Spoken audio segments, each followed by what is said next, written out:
Arbon Studio. Hola y bienvenidos. Me voy al menú de inicio. Como pueden ver aquí, tengo todas mis herramientas de combate. Voy a abrir FL Studio.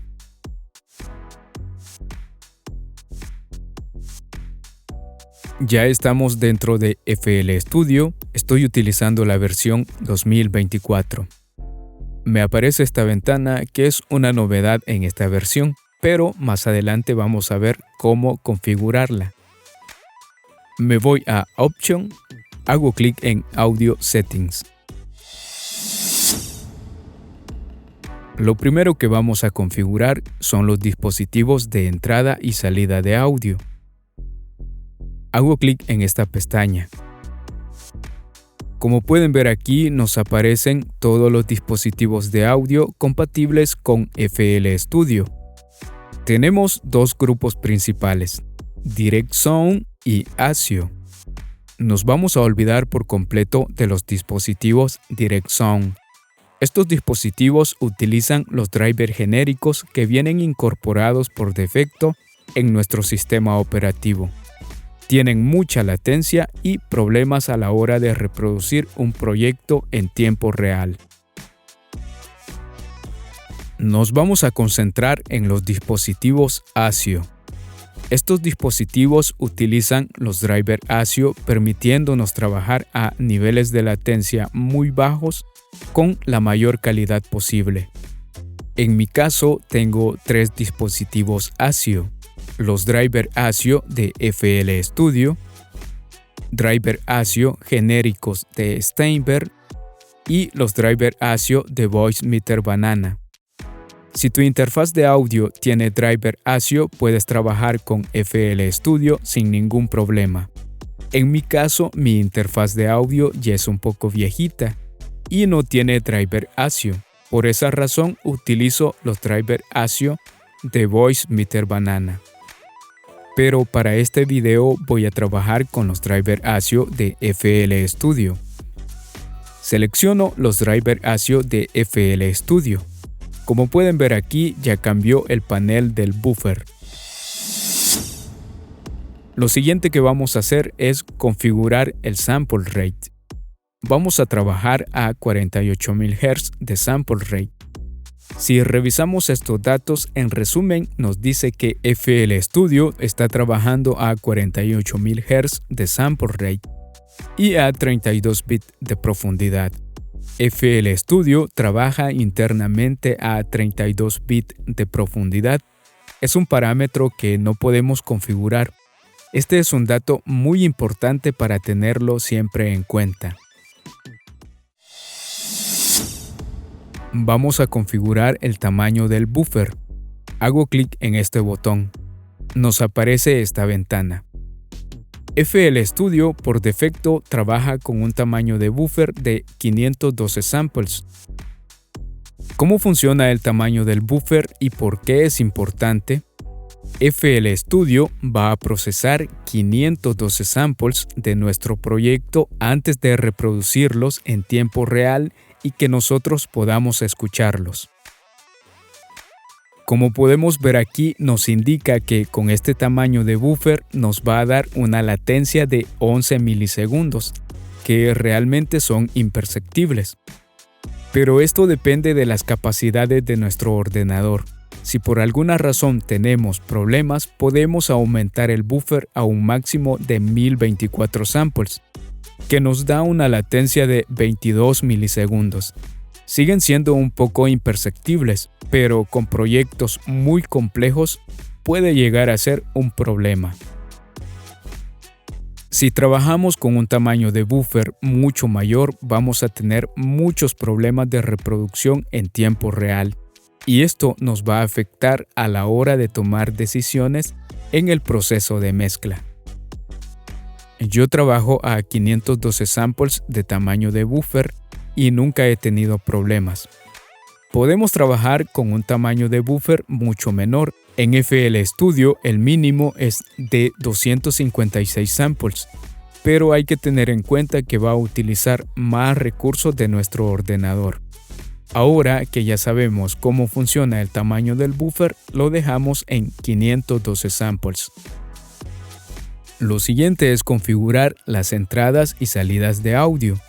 En este caso voy a dejar la configuración por defecto, porque estoy grabando y no quiero que cause ninguna interferencia. Más adelante les voy a explicar cómo configurar estas entradas y salidas. Eso sería todo con respecto al tamaño del buffer.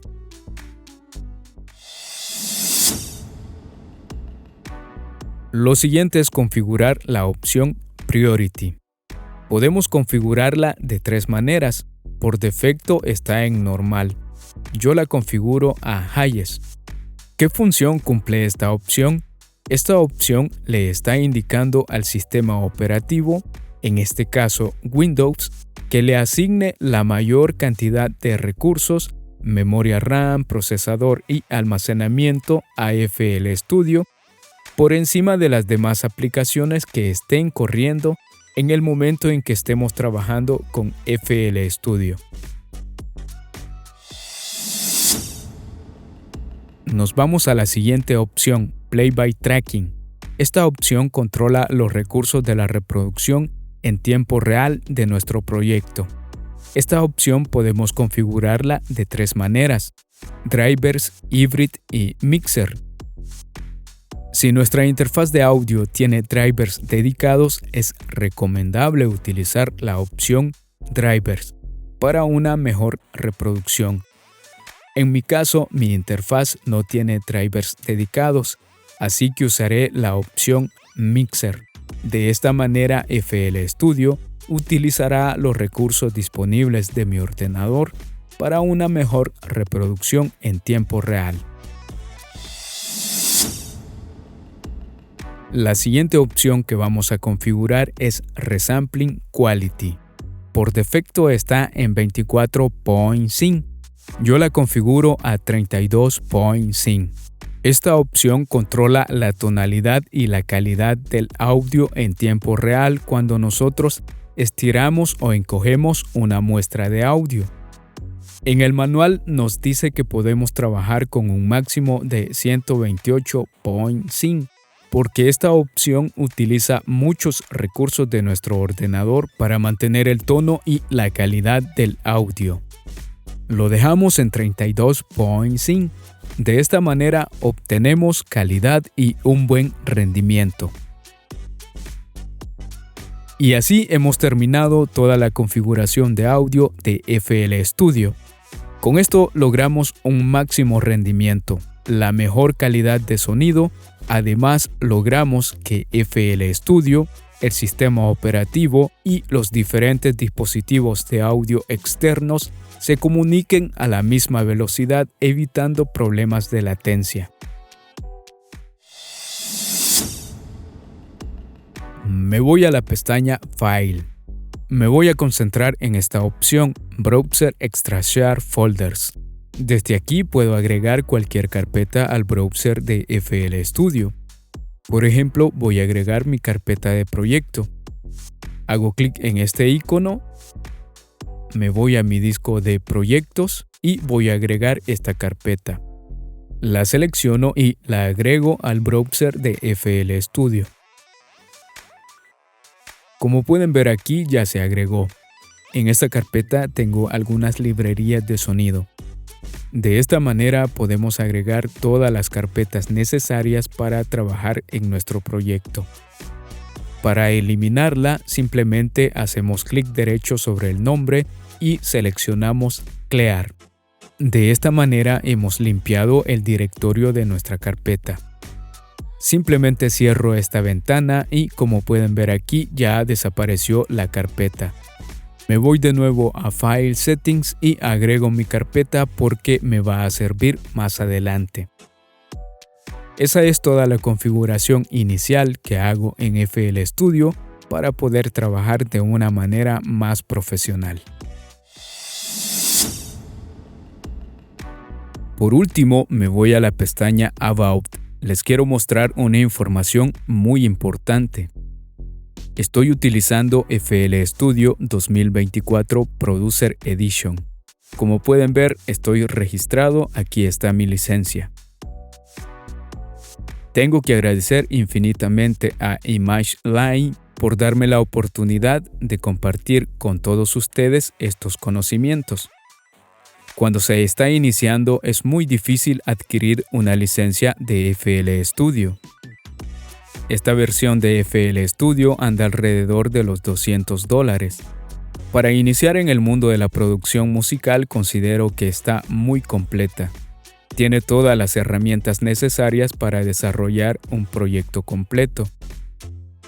Si estás iniciando y aún no tienes claro si esto es lo que te apasiona, si esto es lo que quieres hacer en tu vida y no tienes pensado invertir en una licencia de FL Studio, puedes utilizar la versión demo de FL Studio que te permite trabajar sin limitaciones. Puedes exportar los proyectos en WAV o MP3 con la máxima calidad. El único problema es que si guardas el proyecto no lo vas a poder abrir hasta que adquieras una licencia de FL Studio. Puedes hacer todos los ejercicios con la versión demo, no hay ningún problema, y cuando sientas que ya estás listo para trabajar por tu cuenta, puedes adquirir la licencia de FL Studio que más se acomode a tus necesidades. Nos vamos a concentrar en la versión Producer Edition, porque es muy popular entre los usuarios de FL Studio. Yo no te recomiendo instalar las versiones gratis que andan circulando en la red. ¿Por qué? Si tú quieres generar ingresos con tu contenido va a ser imposible. Aparte que te expones a que se infecte de virus tu ordenador y además pones en riesgo toda tu información personal. Yo no recomiendo trabajar con esas versiones de la red, pero si por alguna razón optas por instalar una versión de la red, siempre y cuando sea para practicar de manera privada, sin exponerte a problemas legales. Te recuerdo que todo el contenido que generes no vas a poderlo monetizar.